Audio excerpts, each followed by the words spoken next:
আসসালামু আলাইকুম। আমি রাবিদ ফ্রম ফুড এক্সপ্লোরার। আশা করি আপনারা সবাই ভালো আছেন, সুস্থ আছেন। আমিও আলহামদুলিল্লাহ আপনাদের দোয়ায় ভালো আছি, সুস্থ আছি।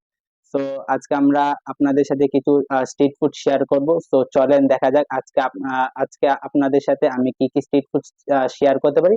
সো লেটস গো গাইস, আমরা চলে আসছি কাসওয়াসর বাজারে। আমরা এখন ঝালমুড়ি টেস্ট করব। ক্যামেরাম্যান ওইদিকে ফোকাস। এটা হচ্ছে ঝালমুড়ির দোকান। দেন দেখবো আমরা যে আঙ্কেলে কিভাবে ঝালমুড়ি প্রিপেয়ার করার পর তারপর আমরা ঝালমুড়িটা টেস্ট করতেছি।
গাইস, এখানে আমরা ৬০ টাকার মুড়ি নিয়ে নিয়েছি। আপনারা অবশ্যই দেখতে পাচ্ছেন যে এখানে মুড়ির পরিমাণটা অনেক বেশি এবং এই পরিমাণ মুড়ি 2 থেকে 3 জনের জন্য এনাফ।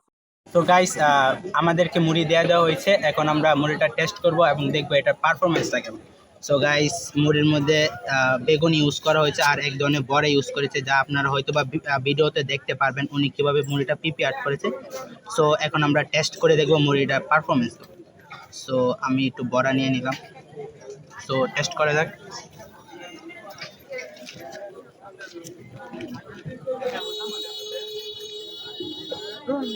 ঝাল মোটামুটি মুড়ির মধ্যে যে উপাদানগুলো ইউজ করা হয়েছে এগুলা খুব ভালোভাবে মিশ্রিত হয়েছে এবং মুড়িটা খেতেও অনেক ভালো লাগছে। এখানে দেখতে পাচ্ছেন এই যে বেগুনি আছে, আদার্স। এখানে জালটা নির্ভর করবে আপনাদের উপর। আপনারা যদি বেশি পরিমাণে জাল খেতে চান তাহলে যিনি মুড়ি তৈরি করছেন ওনাকে বলতে পারেন, বা যদি আপনারা জাল কম খেতে চান তাহলে এটা আপনাদের ইচ্ছা। যেভাবে আপনারা জালের পরিমাণটা নির্ণয় করবেন উনি ওই পরিমাণ জালটা ইউজ করবেন। তো মুড়িটা ভালোই, আমার কাছে ভালো লেগেছে। সো এই মুড়িটা যদি আপনারা খেতে চান তাহলে আপনারা চলে আসতে পারেন কাসওয়াসর চৌরাস্তা, মানে 4 রাস্তার মোড়ে উনি রেগুলার বসে থাকেন। যদি এই মুড়িটার রেটিং আমি দিতে চাই তাহলে এটাকে আমি 10-এর মধ্যে 8 দিব।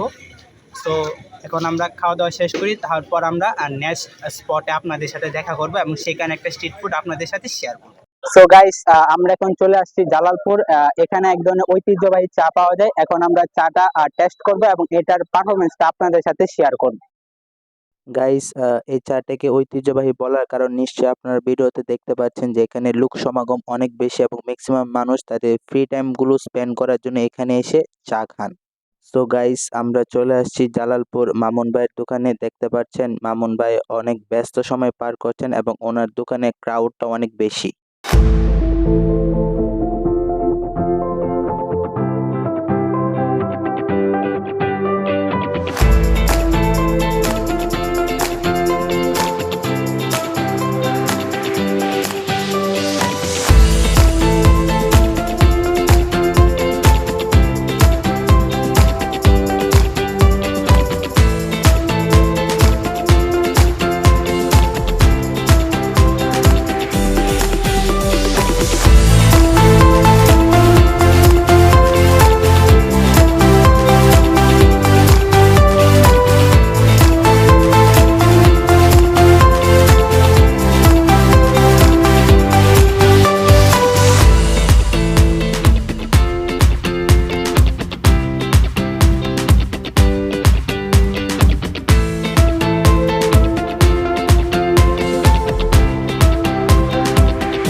গাইস, আপনারা দেখতে পাচ্ছেন যে আমাদের চাটা প্রস্তুত হয়ে গেছে। তো এটা টেস্ট করে দেখি। এটার উপরে দেখতে পাচ্ছেন যে মালাই দেওয়া আছে। তো আমরা খেয়ে দেখি এটা টেস্ট।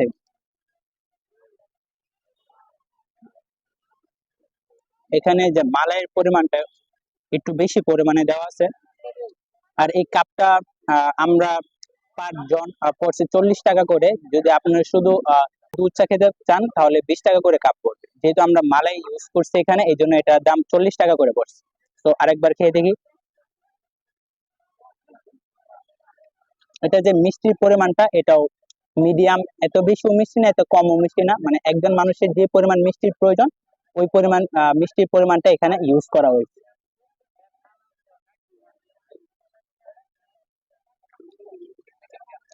যদি এটা রেটিং আমি দিতে চাই তাহলে এটাকে 10-এর মধ্যে আমি 7 দিব। তো চাটা শেষ করি, তারপর আপনাদের সাথে কিছু কথা বলি। চার রিভিউ দেওয়ার পর আমাদের সাথে কিছু পরিচিত মানুষের সাথে দেখা হয়েছিল এবং তাদের সাথে আমরা অনেকক্ষণ সেখানে ছিলাম এবং তাদের সাথে কিছুক্ষণ কুশল বিনিময় করার পর আমরা সেই স্থানটি ত্যাগ করেছিলাম এবং আমাদের ভিডিওটি ওইখানে তাদের সাথে সমাপ্ত করেছিলাম। সো গাইস, চার যে টেস্টটা এটা অনেক ভালো ছিল। সো আজকের মতো আমাদের ভিডিও এখানে।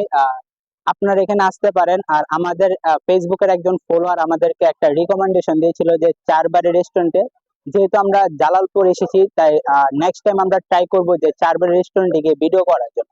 যারা যারা ফেসবুক থেকে দেখছেন বা যারা যারা নিউ আমাদের ভিডিওটি দেখছেন অবশ্যই ফেসবুক থেকে ফলো করে দিবেন। আর যারা যারা ইউটিউব থেকে দেখছেন অবশ্যই ভিডিওটা লাইক করবেন, আপনার মতামত কমেন্ট বক্সে দিয়ে দিবেন, আর ভিডিওটা আপনাদের আপনজনদের কাছে শেয়ার করে দেবেন। আহ, যারা যারা নিউ আছেন অবশ্যই ইউটিউবে সাবস্ক্রাইব করে দেবেন। সো গাইস, আজকের মতো আমাদের ভিডিওতে এখানেই। আশা করি গত যে ভিডিওটা ছিল ওইটা থেকে সাউন্ড কোয়ালিটি আপডেট হয়েছে এবং ভিডিও কোয়ালিটি আমরা আপডেট করার চেষ্টা করেছি। আর যদি এই বিষয়ে আরো কোনো আপনাদের মতামত থাকে তাহলে অবশ্যই কমেন্ট বক্সে জানিয়ে দেবেন। তো আজকের মতো ভিডিওতে এখানে, আল্লাহ হাফেজ।